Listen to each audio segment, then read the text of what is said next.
Digital marketing లో అనుభవం ఉన్న ఎగ్జిక్యూటివ్స్ కావాలను సంప్రదించవలసిన నెంబర్లు 8688926084. ఇక కాంగ్రెస్ లోకి సంజయ్ సీఎం సమక్షంలో చేరిన Jagtial BRS MLA doctor Sanjay Kumar Congress లో చేరారు. ఆదివారం రాత్రి తన నివాసంలో సీఎం రేవంత్ రెడ్డి సంజయ్ కుమార్ కు కండువా కప్పి పార్టీలోకి ఆహ్వానించారు. సంజయ్ జగిత్యాల నుంచి రెండోసారి కాంగ్రెస్ సీనియర్ నేత జీవన్ రెడ్డిపై 15,822 ఓట్ల మెజార్టీతో గెలిచారు.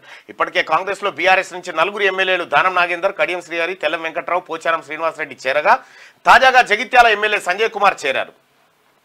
ఇటీవల కాంగ్రెస్ సీనియర్ నేత మాజీ మంత్రి జానారెడ్డిని ఉప్పల్ బీఆర్ఎస్ ఎమ్మెల్యే బండారు లక్ష్మారెడ్డి కలిశారు. మరోవైపు రాజేంద్రనగర్ ఎమ్మెల్యే ప్రకాష్ గౌడ్తో పాటు ఉమ్మడి మెదక్కు చెందిన 4 ఎమ్మెల్యేలు, బీజేపీ ఎమ్మెల్యే పాలవాయి హరీష్ బాబు గతంలో సీఎంను కలిశారు. ఎమ్మెల్యే సంజయ్ జాయినింగ్ ప్రోగ్రామ్ లో మంత్రి పొంగులేటి శ్రీనివాసరెడ్డి, బోధన్ ఎమ్మెల్యే సుదర్శన్ రెడ్డి, సీఎం సలహాదారు వేం నరేందర్ రెడ్డి కూడా పాల్గొన్నారంటూ ఇక బీఆర్ఎస్ పార్టీ నుంచి వలసల పర్వం స్టార్ట్ అయిపోయింది. బీఆర్ఎస్ పార్టీ ఎమ్మెల్యేలు ఇప్పటికీ 4 కారు దిగగా తాజాగా 5వ వ్యక్తి కారు దిగినటువంటి పరిస్థితి.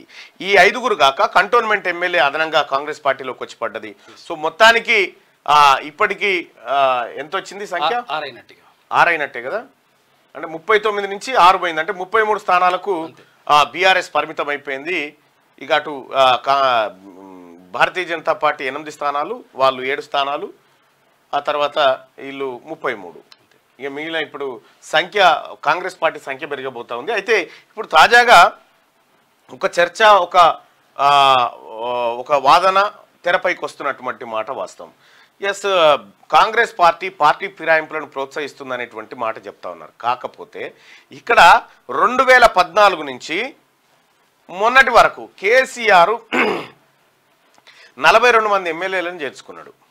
42 మంది ఎమ్మెల్యేలను వివిధ పార్టీల్లో చేర్చిన ఎల్పీలే చేసుకున్నాడు. అయితే అదే పందాలో మళ్ళీ వచ్చినటువంటి ప్రభుత్వం అది తప్పు అనేటువంటి మాట మాట్లాడుతున్నారు. అంటే బీఆర్ఎస్ నాయకులకు కూడా ఇప్పుడు మాట్లాడడానికి కూడా దీని మీద మాట్లాడట్లేదు, అవకాశం లేకుండా పోయింది. ఒకవేళ వాళ్ళు చక్క నుండి ఉంటే ఇవాళ మాట్లాడే అవకాశం ఉంటుండే. ఈ చెడగొట్టిన వ్యవహారం అంతా చేసిన వాళ్ళు వాళ్ళే కాబట్టి పదే కాంగ్రెస్ పార్టీని మీ ప్రభుత్వం ఉండదు, మీ ప్రభుత్వం కూలిపోతుంది, ఇది ఇటువంటి డైలాగులు కొట్టడం తోటి సహజంగానే ఏ రాజకీయ పార్టీ అయినా పార్టీ ఫిరాయింపులను ప్రోత్సహిస్తుంది. దేశవ్యాప్తంగా జరుగుతుంది అదే, ఇక్కడ కూడా జరుగుతుంది అదే. సో ప్రోత్సహించాలనే ఉద్దేశం కాదు కానీ కాకపోతే తప్పని పరిస్థితులు వాళ్ళే క్రియేట్ చేసుకున్నారు. ఏంటంటే మీ ప్రభుత్వం కూలిపోతే ఎట్లా కూలిపోతే సుద్దాం రవి నీ వాళ్ళందరినీ తీసుకొచ్చి కల్పిస్తాను అంటారు. డిజిటల్ మార్కెటింగ్ లో అనుభవం ఉన్న ఎగ్జిక్యూటివ్స్ కావాలను సంప్రదించవలసిన నెంబర్లు 8688926084.